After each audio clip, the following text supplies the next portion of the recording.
We have launched a murder investigation after learning the devastating news that Dawn Sturgis died in hospital. It is both shocking and utterly appalling that a British citizen has died, having been exposed to a Novichok nerve agent.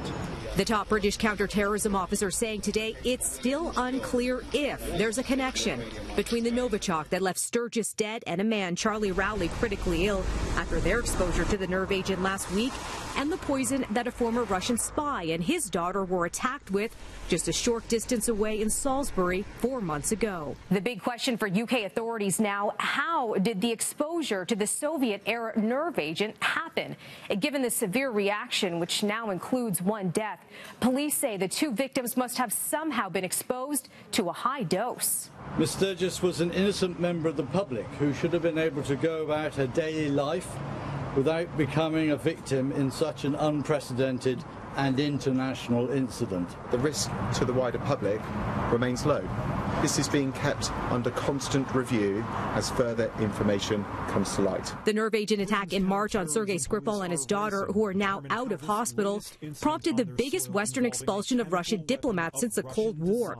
While the probe into the latest exposure is still underway, British officials are already pointing the finger at Moscow. Russia has committed an attack on British soil, which has seen the death of a British citizen. That is something that I think the world will unite with us in actually condemning.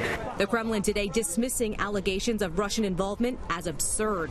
Boris Johnson resigning today as British Foreign Secretary just hours after Brexit Secretary David Davis walked off the job. Both quitting in protest over British Prime Minister Theresa May's strategy for leaving the European Union, a plan that would keep close ties instead of issuing a clean break between her country and the EU after Brexit goes into effect. To recognise the passion that the former Foreign Secretary demonstrated in promoting